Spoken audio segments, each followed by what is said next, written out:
Hey, what's up guys and welcome back to Anime King, and today I'm going to be giving you part 11 of What If Naruto Was Trained by the Greatest at a Young Age. Remember to get this one to 300 likes as usual, share this to all of your friends in your social media platform, and go on ahead and check out the brand new episode of What If Naruto Was the Same Age as Itachi on this channel, and enjoy that guys.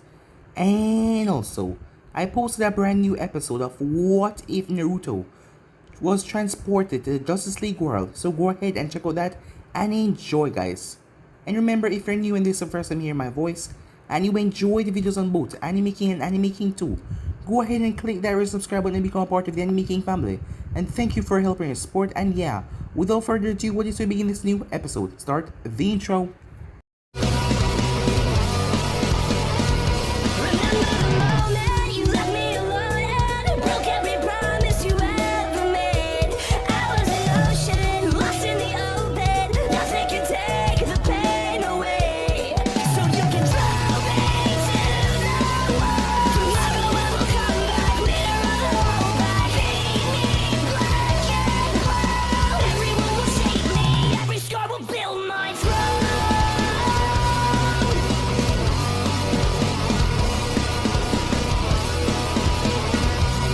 So the last time we left off, Snavi got the report that all of them met up at the bunker.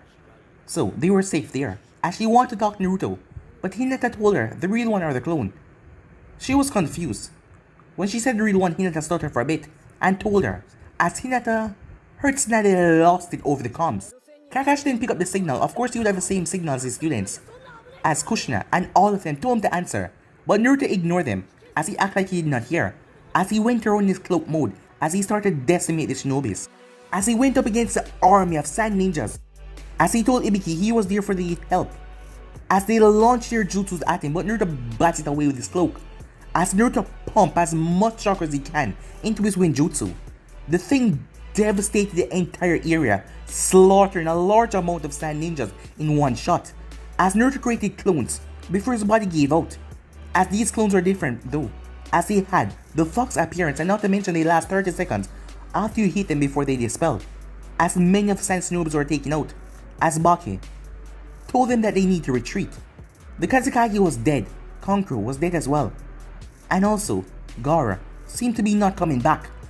So they had no other choice but to flee, as him and Timur and the others, the few remaining, just 37 of them, flee. As Naruto clones spread out across the village as they went towards Kushina and Snavi. The two of them were pissed off when they heard that he heard their report, but he did not choose to answer. But the real one was currently at the compound as he was resting. Orochimaru was facing off against Ned and the others as he had the Sharingans, as he was blocking and dodging every one of their attacks with a smile on his face.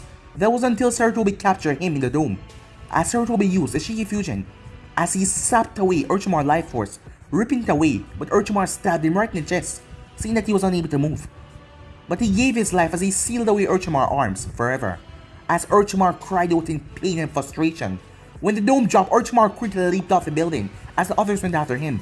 He didn't call a retreat, so the war was still going on, but they were quickly dispatched when they saw the army of demonic boys coming towards them that would not destroy when you hit them with a kunai, as the clones took 30 seconds. Within a time skip, as Naruto came to, as Hinata was there, she was so happy that he was awake as she hugged him, as he had spoken to the fox while he was unconscious, as he told him that he might as well work with him for now, because neither of them are going anywhere. As Hinata told him that he need to come to the Hokage's office as soon as he is up and about. But Naruto looked away as his mother told him that he's grounded for 2 months. Well, she told him of the clones as he got the memory. As Hinata started to laugh, Naruto made his way to the office as Navi, and his mother came with him, along with Hinata, as Hinata and the others, they were promoted to Chunin, as Naruto was promoted to Jonin, as he couldn't believe it. But Snavi had a lot of other things to do, as they were dismissed, as she met up with many other people that day. Yuki wanted back his daughter, but Snavi told him no, as he had said that he didn't care what happened to her after he had completely thrown her aside because she didn't have the Sharingan and know that she had it. Snavi told him that she's comfortable where she is, as the man was furious as he left, as she had some other appointments with other people that day. The memorial service for all that died in Konoha happened, as Shikaku, Inoichi and Choza had perished. The Inoshika showed the three of them when they went up against Orochimaru. As Naruto spoke to Shikamaru, as Shikamaru asked him after service was done if the girl with the 4-point tails in her hair, if she had died as well in his attack. But Naruto told him no, that she left. As he walked off and told Naruto to see him later. As the mood was very sad for Konoha, at the sign it wasn't much better. As, seeing that they had retreated, as they had to sign Konoha agreement. If they didn't want Konoha wreaking vengeance on them, because at the moment they were currently weak to the point of barely being able to defend themselves. Mostly genin were made up of them. As Temaru was sad, she lost her 2 brothers and she lost her father, while she wasn't really close to her father, her brothers. Despite her not really being one-on-one with Gaara, he was still her brother and she lost him because she never tried the effort to make friends with him. And she lost Conqueror as well, as everything was just horrible at the moment, as she had her maid Tanya cut her hair. So yeah guys, it was basically that's what I thought. You guys can switch across to the place and check it out for yourself. So it's the beginning to episode. 4 people are having dinner in a small restaurant in a small fire country village. Sasuke picked at his food uninterested. Kurenai-sensei, why are we here? It's only about 300 miles to Konoha. We could be there in 5 hours. Sasuke, I'm as anxious as you to get home to find out what happened. But we've been moving all day and need to rest. We'll be back home by early afternoon tomorrow. It's not like it makes any difference now. Sasuke grunted. Well, that was the truth. They had completed their C rank.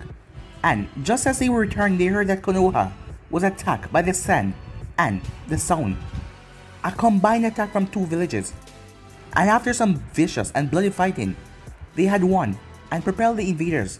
And that was all that they knew. They had been moving at top speed the last 2 days to get back home. They knew their village had won, but the fate of friends, families, homes remained unknown. He wished he could pick up our phone or a high-power communicator and call a leaf, but those things did not exist. Doesn't it bother you? While we were having an easy time in T-Country, our village was fighting off the attack. I mean, we missed a war, said Sasuke. Kurenai frowned, but she continued to eat her dinner. Of course it bothered me, Sasuke. If the fighting was still going on, I would have us moving until we reach Konoha. But since the battle is already over, there would be no point in exhausting ourselves just to get home a day earlier. Everything is decided, and whether we arrive today or tomorrow, it doesn't change. Kurenai-sensei is correct, says Shino. It's only logical, seeing that there is no longer an emergency, that we arrive in good condition. Sakura reached out and she placed a hand on Sasuke's. I'm sure when we reach home, everything will be fine, Sasuke-kun, she said. He pulled his hand away. He really wasn't in the mood to be with her right now. As he got to the front table, I'm not hungry, he said. I'm going for a walk. Sakura was quickly on her feet. Let him go, Sakura. I think he wants to be alone right now. But I just want to help. He won't appreciate it, said Kurenai. Give him some room for now. As Sakura sighed and sat back down. Moments later, Sasuke was walking through the little village that they were in. As he sighed, he was worried about his mom and the rest of his clan. He was also frustrated that he missed a golden chance to prove himself. Konoha was attacked, and he wasn't even there. He was more than 1,000 miles away, safe. He wanted to be great, he needed to be great, yet everything seemed to be conspiring against him. Sasuke. As Sasuke stopped, hearing that unfamiliar voice, the person who called to him was obviously a ninja. He had white hair and 2 little red dots in the middle of his brow, but whoever he wasn't a leaving in. As Sasuke pulled out a pair of kunai, who are you? My name is Kimimaro, and I serve a powerful master who wished to meet you. I believe that we have an acquaintance in common. And who might that be? Sasuke asked. Like you, he hides his true face. If you seek power and you're ready to bargain for it, come with me, Kimimaro said. As he jumped away, Sasuke hesitated for just a second before he jumped away as well. Time skip. There were 6 great houses of the sand. These were the 6 clans who originally founded the Hidden Sand, and they have wielded the greatest power in the village. As clan head of Osama, Suleiman was the only clan head that had survived the battle by not going to it. The other 5 had all died in Konoha. The new clan heads, they were inexperienced and young. As Suleiman nodded, I thank you for coming here. To begin, the council decided to accept the demands given to us by Konoha. That decision is already made. I have not asked you here to decide what course we shall follow. I have asked you here to assist me in the harsh decisions that we shall carry out. Have no doubt the terms are harsh, but do not waver, because we're just left with 2 choices: acceptance or destruction. We cannot hope to withstand an attack by Konoha and their Jinchuriki. Therefore, to preserve our people and the village, the council and I have determined to surrender. As he puffed on his pipe a bit, to give them a chance to speak. He was very relieved, as none of them wanted to challenge him. They simply nodded. That was good. Clan heads could get stubborn sometimes. Very well, let me read you the terms. As he held the document and started to go over the main points. To begin, the Sand surrender unconditionally to the Leaf and accept all moral responsibility for the conflict and this breaching of our alliance. We agree to pay war reparation to the amount of 300 million Ryu. What? More than one of them screeched. That would ruin us, one of them said. I believe that is the point, Solomon said. That sum is ridiculous. There is no way we can raise it. Only 100 million is due immediately. We shall have to pay 20 million each year for next 10 years. Even so, how can we reach 100 million so quickly? Simple, Solomon said. Each of the great houses will have to contribute 15 million Ryu. The remaining 10 million we shall raise through loans and tap in our reserves. We of the founding houses are the only ones ready with enough cash. Before they can begin screaming, he continued, I have already given the 15 million for Masama. Temari jumped in since Sabukuno is the richest and as a leader of our clan, and it was the Kazakage who started this. We will commit 25 million so you will not empty the treasury. Solomon nodded to her appreciatively. He doubted anyone else would have done that. I warmly thank you for your generosity and willingness to sacrifice in this hour. I am certain the rest of us shall follow your example. Some of the four did not like it, but with the two strongest hosts going, they would seem small-minded and foolish, and they would risk destruction. So the four of them all agreed. Now the next point, the Sand Ninjas will not be permitted to accept any missions in any other land but the land of Wind. They are also forbidden to attend any future tuning exams or tournaments. The Sand is forbidden to sign any foreign treaties or make war without the permission of the Leaf Village. These terms are impossible. To accept them mean that we would be getting destroyed. To refuse them mean that we will get destroyed, Solomon said. I told you the terms were harsh. Please remember, had we crushed them instead, our terms would have been non-merciful. These terms are designed to ruin us as one of the 5 great powers. From this time forward we shall be a local power, like grass or waterfall, he said. No longer one of the great 5s. How can we do that? One of them asked. We cannot accept these terms or we know it will just bring disgrace. It's better we just resist and die fighting. Say that only if you truly mean it, because if we resist, we will truly die fighting, said Solomon. Tamar turned to the boy that spoke. He was only a few years older than she was. Tell me, were you actually there in Konoha? Did you see the actual fighting? He looked a bit embarrassed. No.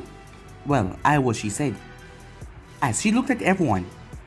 Of all the people in this room, I was the only one that was there. And let me tell you something I saw and felt Naruto.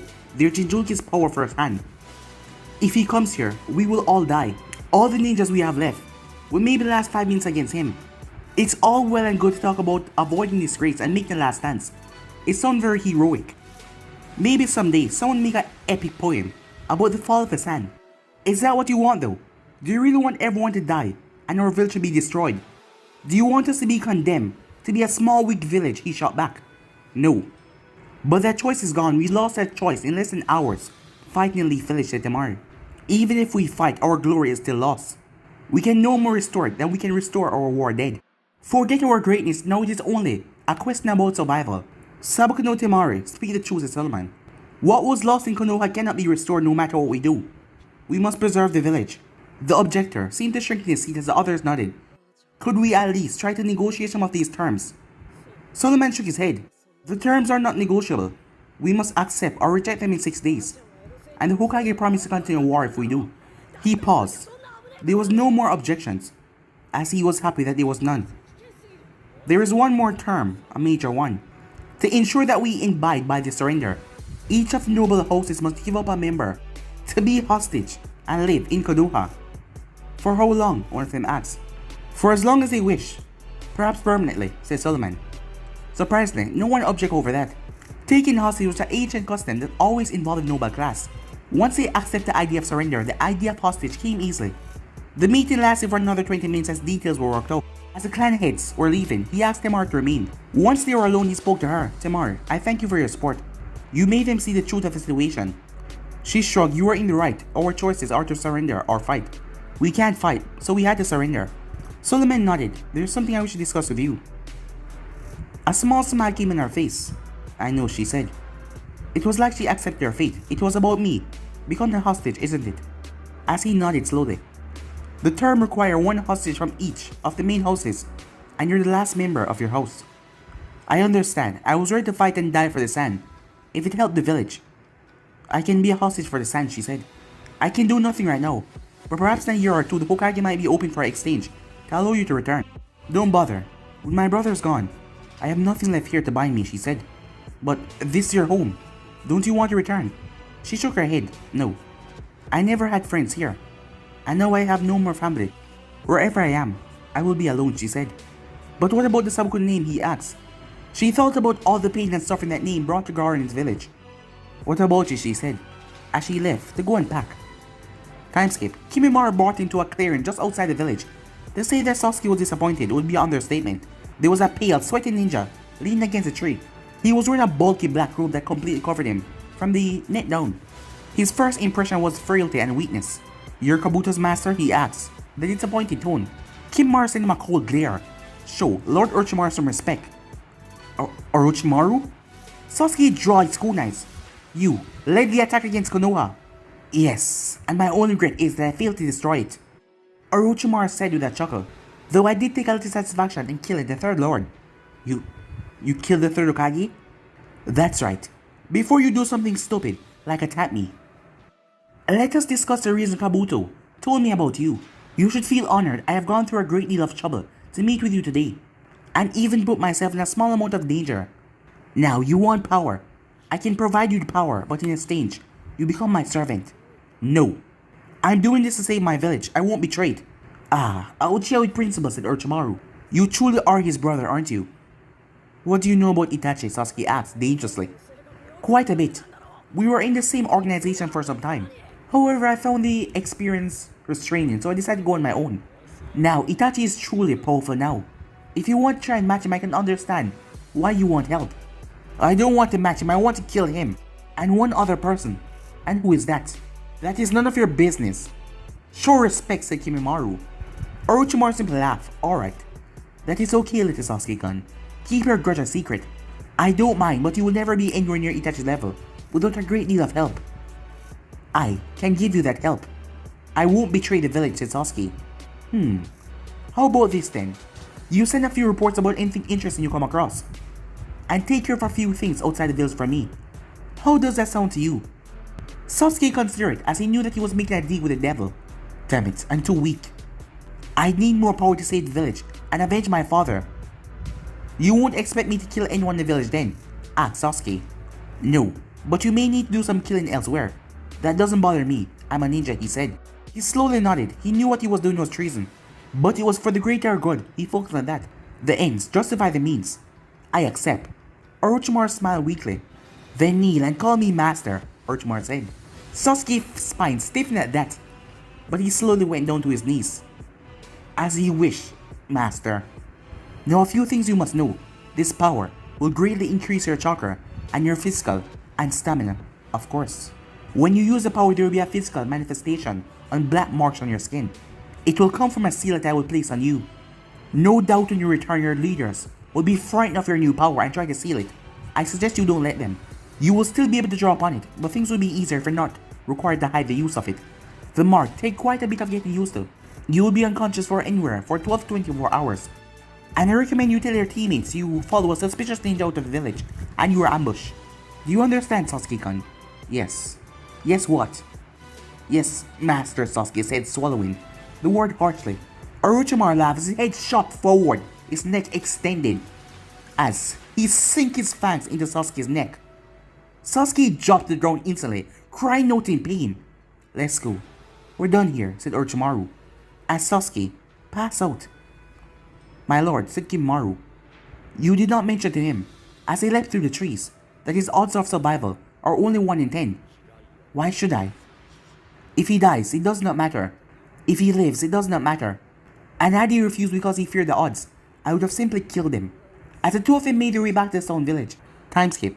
She was the oldest amongst the 6 hostages. The rest were all children. It was easier for a child to adapt to a new life change, because they were so young. A couple squads of sand ninja would escort them from the wind country, and from there they would meet a leaf escort. A small crowd gathered at the gate to wish them well. From the village, they were all heroes. The irony is, if they return in like 15 years, they would be reviewed as foreigners. As the families are all saying goodbye, Solomon was hugging his little granddaughter and saying goodbye. No one came to her to wish her luck or say goodbye. Despite her wealth and name, she was alone. All of the other hostages would have wagons follow them to Konoha with their possessions. Hostages were treated very well and usually able to live comfortably with what they brought with them. She had filled one backpack. She had a few personal items and some clothes. She would buy whatever else she needed in Konoha. As she left, she took one last look. She was sad, but not heartbroken. As she went to the gate, there were two things on her mind. She felt certain that she would never come back to the sand, as she just knew that she would never return. As she wondered if Shikamaru was alive and well, and she also wondered if he hated her now. Time skip. Sasuke heard his name being called as he slowly opened his eyes. You're awake. Oh my precious little boy, are you alright? As he focused, his mother and Sakura were smiling at him. Sakura, Mom? Where am I? What happened? He said. You're in Konoha Hospital, son, said Mikoto. You were missing and so we went looking for you, Sakura said. We found you knocked out with a strange mark on your neck. We tried to wake you. I tried to use my medical ninjutsu, but I could not wake you and your condition was serious. We decided we had to get you here for treatment. Kuro and I carried you on her back the whole way. She was desperately sorry. I tried to heal you, but I couldn't. When we got here, the Hokage healed you as she could, but she said you would have to live and die, depend on your own will. That you were the one that could wake yourself. But I knew it. I knew that you would be alright, Sasuke, I knew it. On instinct, he tried to reach out for chakra. Normally, when he did so, it would fill him, like a water filling up a bucket. But now it came to him in a flood, as it kept on coming like an endless river. Both Sakura and his mother gasped, as he held out his hand as black markings appeared on them. Son, what happened? Said Mikoto. Sasuke-kun, are you alright? Alright, Sakura. I never felt better, he said. Time skip. By the time that Tsunade arrived, once again, 4 people were there. Ryuki, Kurenai, Sakura, and Mikoto. As she made her way in there. Anyone care to tell me what happened? She said. As they all started to speak. Hold it, she said. Just one person. As she saw that Sasuke was now awake. It's really simple, Hokage-sama, Sasuke said. As he was awake long enough. As he knew what he wanted to say. I spotted this weird-looking ninja in the village that we were in. I decided to follow him in case he was a sounder as a ninja. I followed him to a small clearing. His back was turned. I was about to confront him, but next thing I knew, there was a horrible pain in my neck. And then I woke up here. I wanted to make sure I was completely fine, so I tried to mold some chakra. That's when I discovered this. Whatever happened to me has made me far more powerful than before. She frowned at him, not really surprised that you'd see it that way. So, it's just as I suspected. You have a cursed seal mark on your neck, Sasuke. As surprising as it may be seen, you had it running with Orochimaru. Orochimaru? Ryuki said in disbelief. Then why was he spared? That seal has a 90% fatality rate.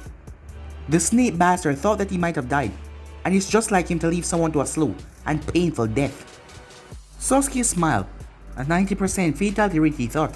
The bastard did not mention that. But it doesn't matter now. Well, he said out loud, I guess I beat the odds, and I got an incredible boost to my power. Sasuke, that seal is evil, just like everything else that monster has ever created, said Tsunade.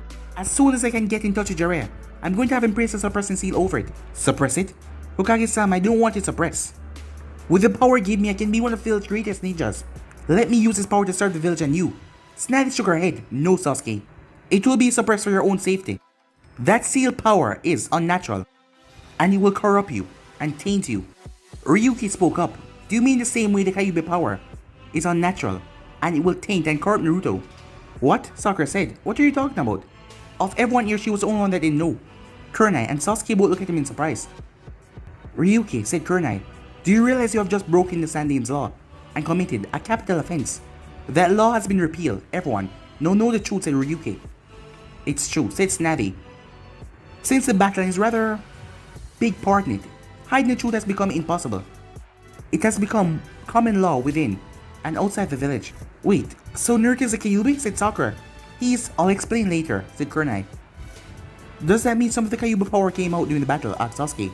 Quite a lot of it did. You don't seem surprised. How did you find out? His older brother informed him 4 years ago, said Mikoto.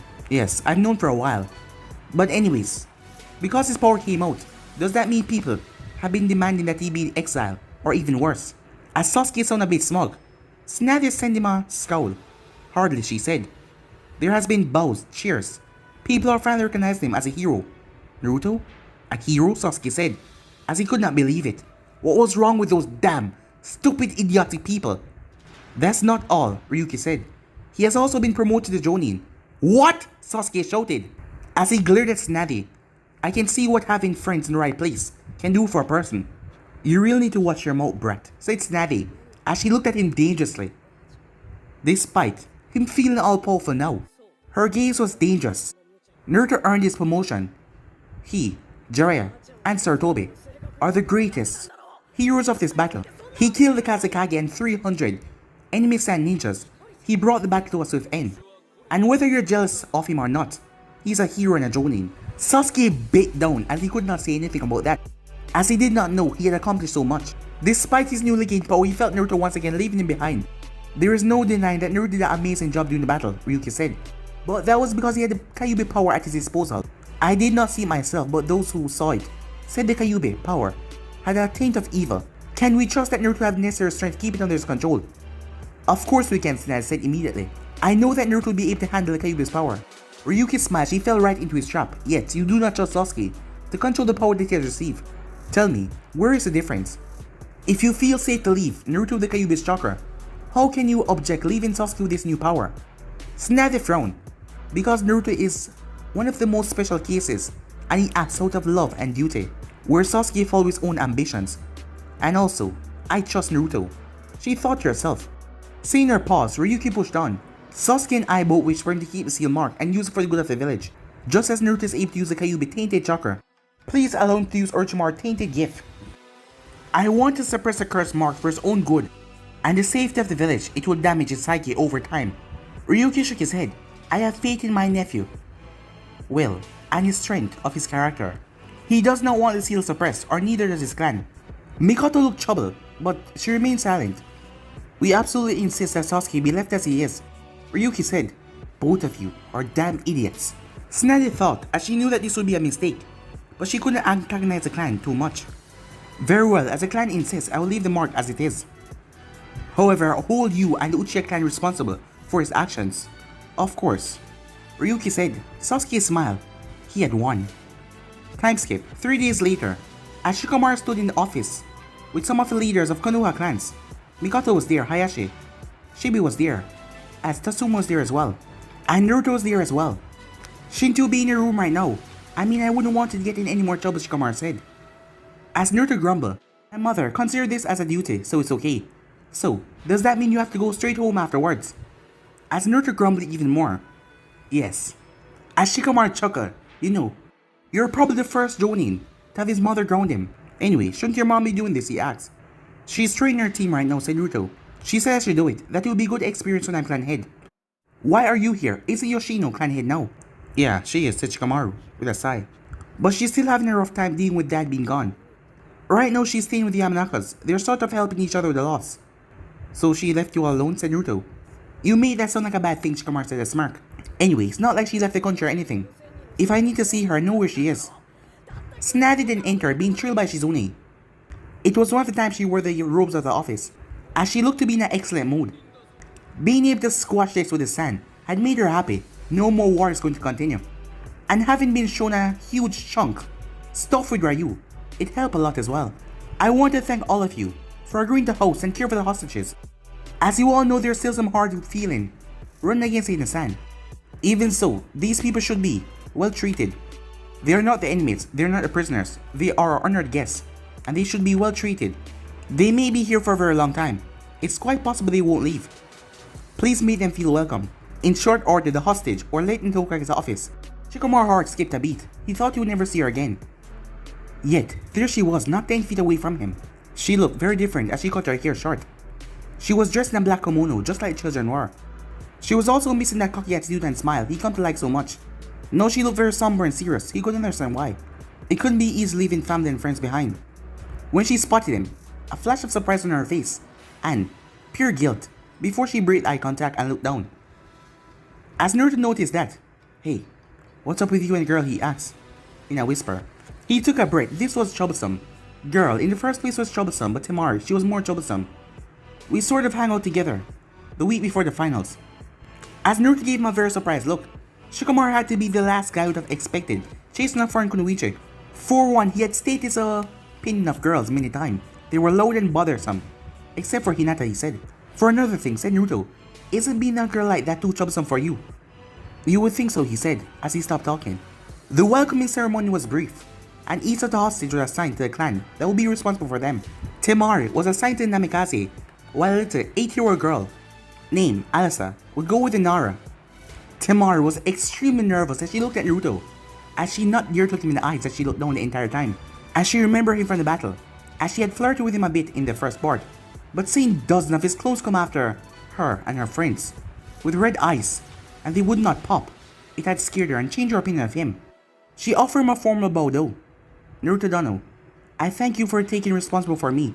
I assure you I shall behave properly and respectfully at all times.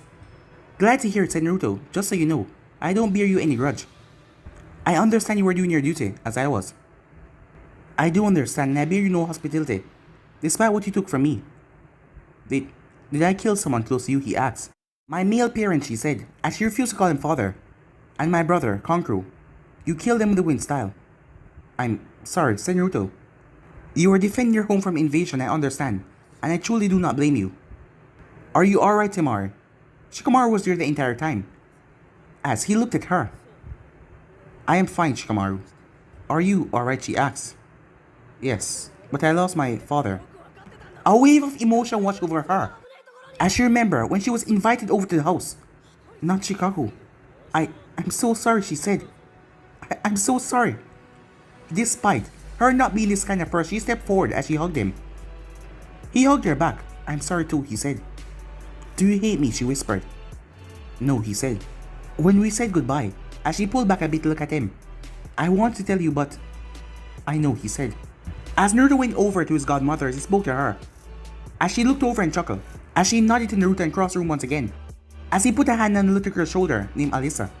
She looked up at him nervously. Alright, we're trading, said Naruto. What? Shikamaru and Temari said.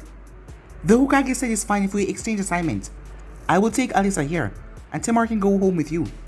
Can you do that? Shikamaru said in surprise. It's already done, as he turned to the girl. Well, Alisa, my name is Naruto Namikaze. You'll be staying with me and my mom, and our friend Haku. Despite looking nervous, she bowed to him. Yes, Naruto Dono. I promise I shall behave myself and be a proper guest all the time. Just Naruto is fine. Come on, I'll take you to your home. Yo, Naruto. As Naruto turned back. I owe you one, said Shikamaru. Yeah, you do, said Naruto, as he laughed and went off. As he walked through the streets, people made way, some bow, some cheer, as they all looked on proudly. Is this how all clan heads are treated here? Alisa asked. No, I'm not a clan head, and this is only since the battle. Before that, most of them disliked me. Why? She asked. He looked at her. She would find out eventually. I'm a Jinjulki and possess the Kyuubi. Her face turned pale instantly as she looked at him. There's no need to be scared. I possess a demon, but I'm not him. I'm my own charming self, he says. He gave her a smile. She slowly nodded. The only Jinjulki she ever heard of was Gaara, and he looked scary. But Naruto seemed totally different from Gaara. May I ask you a question? And please forgive me if I offend you, she said. Huh? Ask me anything you like, he said. Have you ever murdered someone? She asked. Murder? He shook his head. I'm a ninja. I've killed an awfully lot, he said. But I only kill in defense or in line of duty. I have never murdered anyone or never would. As for some reason she believed him. Maybe all Jinjulkis aren't the same, she thought to herself. Meanwhile, she arrived at Nara's household. As she felt a lot better now, because walking through the streets, many people gave her glares, harsh looks. Shikamaru put the arm around her though, as he simply glared back. If he had tried to do that a couple weeks ago, she would have pushed him away and smacked him with her fan. For that matter, she would have glared right back herself and asked him what the problem was. But now things were different. She knew why so many of them looked at her with so much hate and contempt, and she would have to accept it. She was no longer Kunoichi. She surrendered her fan and all her weapons to the envoy that escorted her. Upon arriving in Konoha, she surrendered her headband. She had to behave like a hostage now, not a ninja. No violence and no running away. Where's your mother? I want to offer her my condolences. She's staying with some friends right now. If you want, we can see her tomorrow.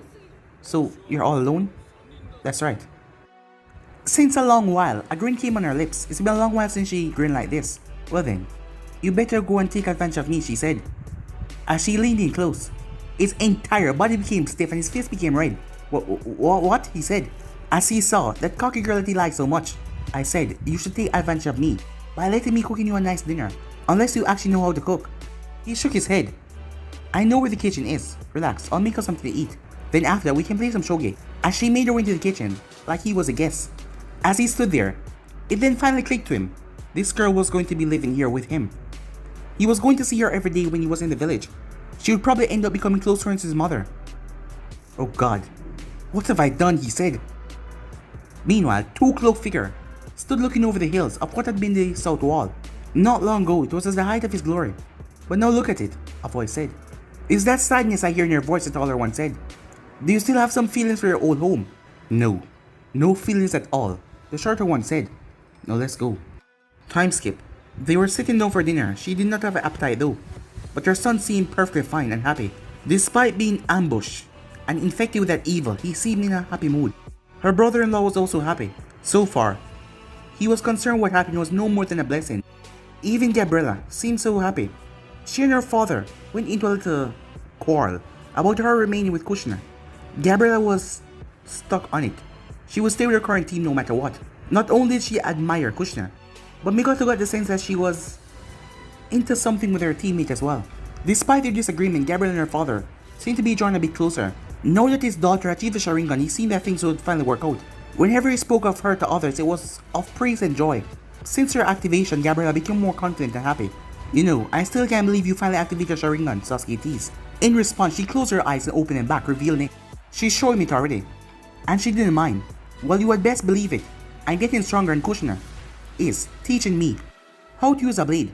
She says with my Sharingan, the way I work at it, I should be a first level blade master the next time the Chunin exams roll around. Ryuki frowned as he always did when his daughter praised a woman, but he was looking forward to spoil the good mood. The next exams are being held in the mist.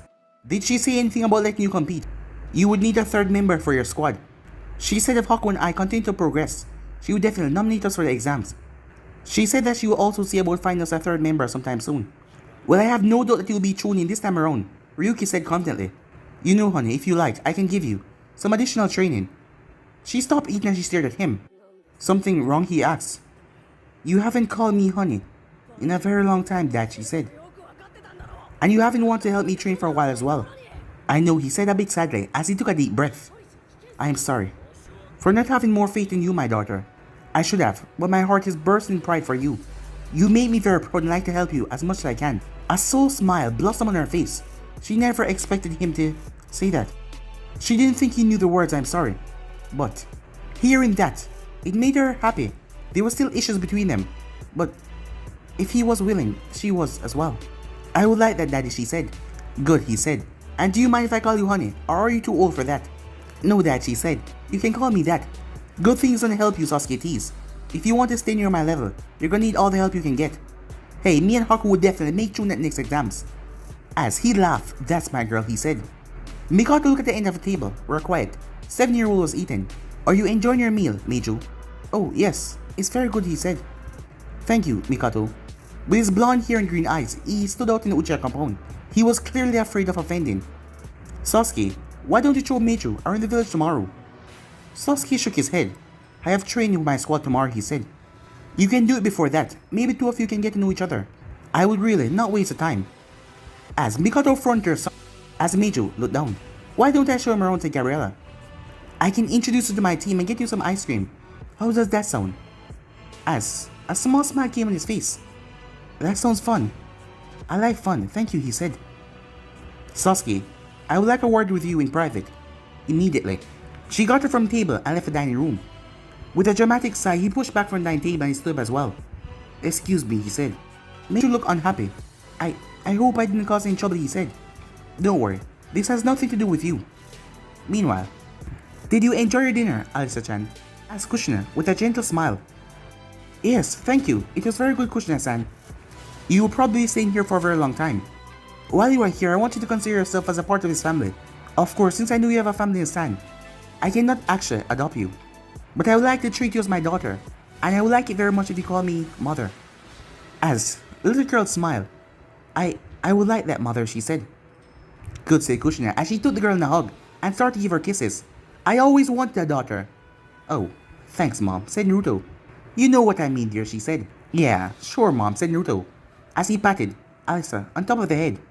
Well, I guess that makes you my little sister then, he said. She started to blush immediately. Yes, she said, as Haku approached. Please think of me as a friend and someone that will show for you.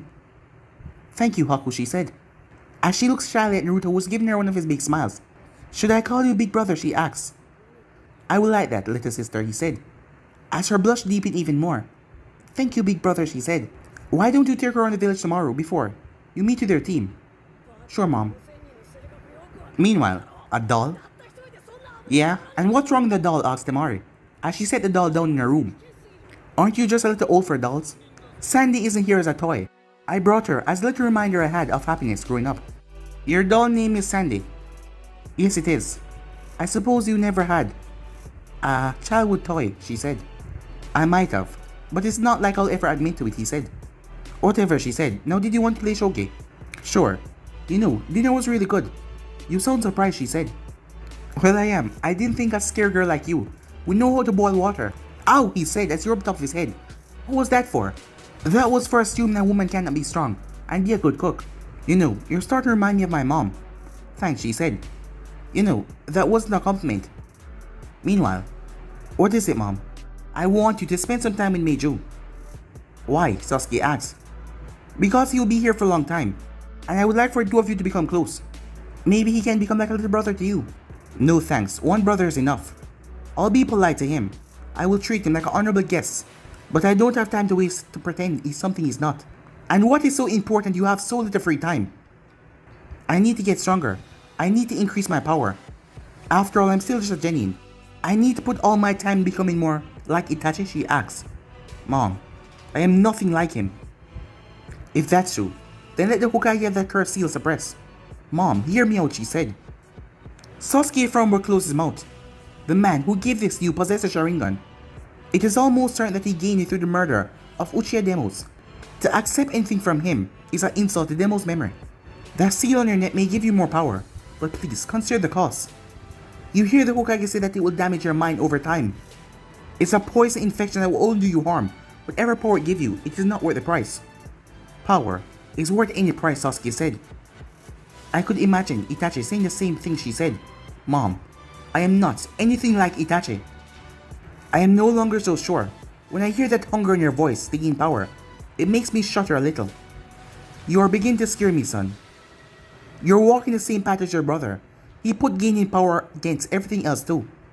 You don't understand, Sasuke said. I do not want power for selfish reason. I only want power to protect this village. And kill my brother, he thought. So the ends justify the means. Is that it, she asked. Sasuke nodded. Son, those words have been used to justify horrors all through history. At every massacre, I'm sure they've been said in one form or another. Trust me, the ends do not justify the means. Some things are just wrong and should not be done regardless. Mom, you're not a ninja. You don't understand it. No, I am not a ninja. But I have lived in a ninja clan for most of my life. Do not think me ignorant of the ways of a shinobi. As she sighed. I have decided to resign as clan head. Your uncle can have the position. What? But why? Don't you want to be clan head, he asked. No. I tried to have the curse seal suppressed. Ryuki told me that if I try that, you'll have the council replace me. If I can't even protect my own son, there is no point in me keeping this title. But being clan head will still give you a lot of power. Perhaps, she said, as she looked sadly. But for me, it's no longer worth the price. Meanwhile, she had had a good evening. Shikamaru was very nice. Just like the last time when she had stayed over here. As she went back to her room, Sandy was moved. There was a deer. A stuffed deer right beside him. Sandy's arms were placed around the deer like he was hugging him. She also noticed a piece of paper on the chair as well. As she read it, a smile came on her face. Cloud is very happy to have Sandy here. Well, Cloud, Sandy is very happy to be here as well. Thanksgiving. The next day, Naruto was scheduled to meet his team at 9 at the bridge as usual. As he intended to get there at 10:30 as usual. As he expected Kakashi to show up at level. That gave him more time to show Alyssa the village. As he walked around, he showed her all the important sites, the academy, Ichiraku's, the marketplace, everywhere. That was interesting. Wherever they went, people treat them with care and kindness. Alyssa felt very safe and comfortable in her new home. As she said that she was a bit tired, Naruto picked her up as she yeeped, as he placed her on his shoulders. You alright? He asked. Yes, I'm fine, she said. You don't have to do this, I can walk, I'm only a little tired, she said. Don't worry, I'm pretty strong and I don't mind. As he walked a bit, Big brother? Yes? Are you really a Jinchuriki? With the Kyuubi, she asked. He chuckled. I'm afraid I am. Why? He said. Do you think someone would make up something like that? He asked her. Well, I saw Gar in the village and I heard the stories about him. He's very scary. I met him. I can't believe people were scared of him. People here used to be scared of me as well. Very angry as well, he said. But you're nothing like Gar was, she said. You're so nice. Everyone always thought Gar was the way he was because of the demon. Actually, the only way Kyuubi affected me was the whisker marks, as you can see, and my chakra bases. I am the way I am because of my mom and the people that loved me growing up. I don't know Gar's story, but he was the way he was because of his people, and the way he was treated growing up. But he was the Kazekage's son, she said. He lived in the largest mansion in the sun. So, little sister, it wasn't all the monies and position I had that mattered to me growing up. For me, my mother and her love meant everything. If I had grown up without her, I would have been miserable and lonely, living in a mansion. In that case, I am very glad mother was here for you. Me too, he said, as he brought you to the park. As it was very early, but there were still some people playing there. As Naruto was showing her a good time until he felt two chakra signatures. One very familiar as he put Alyssa down. Is there something wrong, brother? She asked. Alyssa, I want you to go to the park entrance and wait for me there, please. But why? She asked. Oh, I have to take care of something. Please, wait for me, okay? Alright, brother. Will you be long? She asked. Yeah, I think I might. As he calmly watched her go, as he flipped his radio communicator to send. You might as well come out now, he said, as two ninjas with black robes with red clothes on them appeared. One he did not recognize, with a large sword in his back, with shark-like teeth as he smiled. But the other one he knew very well. Who is the little one? Asked Itachi. She's a hostage from the sand who has come to live with my family, said Naruto. The two of you seem close, Itachi said. Please leave her and the other civilians here out of this, said Naruto. I have no objection to that. My business is with you, Naruto-kun. And what business is that, Itachi-kun? Since we're here in the park, I presume you and your friend here are here to have a picnic. Oh, I like this one, he has guts. Almost made me regret what we're about to do. So, you're here to kill me, said Naruto. No, said Itachi. We're here to capture you. That is the highest order given to us by the Akatsuki. And what, or who are the Akatsuki? They are the elite organization that we both serve. And why would a criminal organization want me alive? What are you gonna do, hold me for ransom? No, we intend to extract that power you hold inside of you. Oh yeah, it will have the side effect by killing you, the other ninja said. I see, said Naruto. But you know I can't let you have it, right? Of course, Itachi. As he activates his Mongita Sharingan. Alright then. Let's go, said Naruto. A few seconds earlier, as Kakashi was sitting down, he was supposed to be there at 10, but he was currently reading and eating at the moment, until his radio flipped on. You might as well come out now. He realized that Naruto's connection was in send mode, so he tried to connect him. And tell me, what is your business with me here in the park, Itachi? Kakashi's eyes went wide, as he placed down the notes for the bill, as he quickly made his way out of the tea house, as he switched his radio communicator to the envoy frequency. This is Kakashi Hatake declaring an emergency. Itachi Uchiha is attacking Naruto Namikaze at Konoha Park. Please send all available units. As he switched his radio to another frequency, Hinata was doing a light sparring as her radio came to life. She was pleased at first hearing Naruto's voice. When she realized he wasn't really calling her or Kakashi Sensei, she started to worry. As she listened more in the conversation, she heard the name, Itachi. She quickly left the Haikyuu compound as fast as possible. Meanwhile, Kiba was walking Akamaru on his way to the bridge, when Naruto's voice came over the line as he listened curiously. His ear perked up when he heard Itachi, as he made his way quickly. As Kushina was currently training with Gabriella, as they were training with wooden swords. Despite her having the Sharingan, she could not get to Kushina at all. As Gabriella got ready to try again, but their radios came to life. Kushina, this is Kakashi, do you copy? As Kushina team and Kakashi usually use different frequencies, but since they attacked, they let each other know what they were using. For sort of emergency. This is Kushina, what's wrong? Maybe she was overthinking things and something was wrong. Looks like Itachi's back in town, is attacking Naruto at the park. I have alerted the envoy and we're heading there now. Her blood ran cold.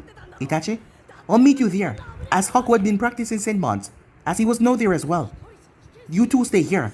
But, said Gabriella, both of you stay here and I swear if you follow me, I'll put you in the circle again. And with that she leapt off. After about 30 seconds, Haku turned to her. I have to go. What? Do you want to be in the circle? Asked Gabriella. I swore when I came here to protect and serve the Namikaze clan. And I won't lose one of my precious people while I just stand here. As he leapt away. She sighed, knowing that she was going to regret this, as she made her way as well. If he was going to be in danger, she was going to be as well. Meanwhile, Multi-shot clone jutsu as 100 clones proved their existence.